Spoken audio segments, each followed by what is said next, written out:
A key lesson from Rejuvenation in Castlecliff.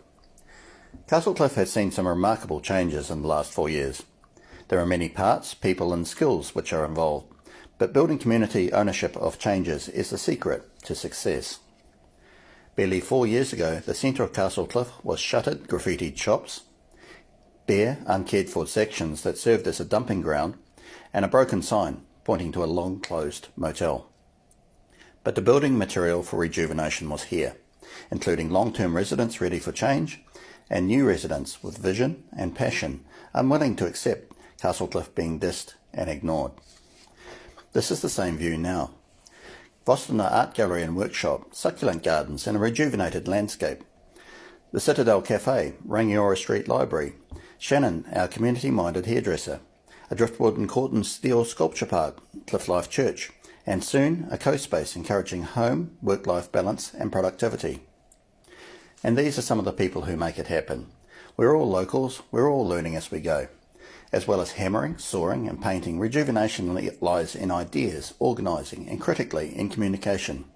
Our Facebook pages, for example, reach nearly 5,000 followers. Cliffy is Castlecliff's most famous resident. Contrary to all doubts and expectations, he's been respected, loved and remains undamaged on his second birthday.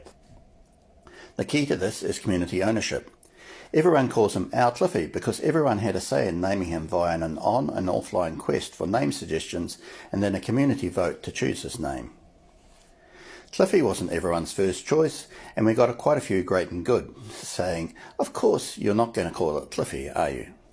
But the community christened him Cliffy, so Cliffy he is. Those who are sniffy at Cliffy adapted.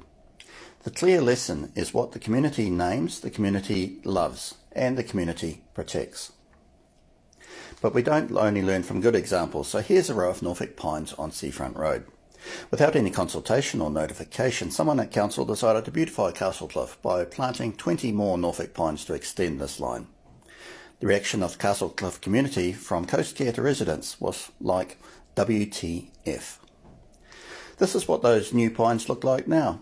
Council agreed to remove them, but they never got the chance, as literally within hours, almost all of them had had accidents. In the past, Council would have drawn the conclusion that's why trying to improve Castlecliff is a waste of time.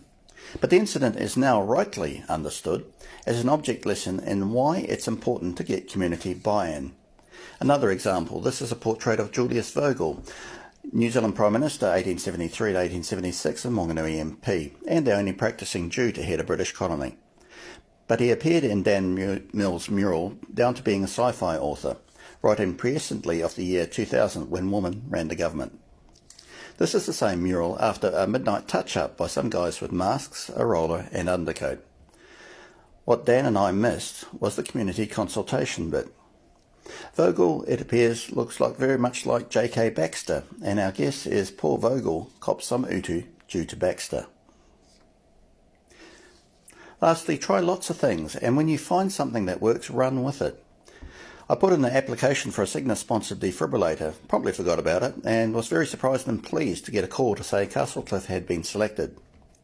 But one AED in a dairy or cafe doesn't cover our huge suburb very well, and people inconveniently have heart attacks outside business hours. What to do? We went back to the community and via cash tins in the dairy and cafe and give a little page online asked for funds for a cabinet.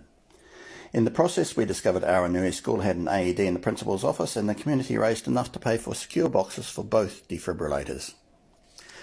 So we have 2 community-funded and owned 24/7 accessible AEDs in the north and centre of Castlecliff.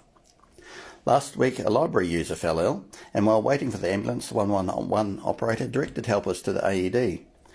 They were very reassured to know that if the patient had lost consciousness, the AED would have diagnosed if a heart attack was the cause and intervened to save her life.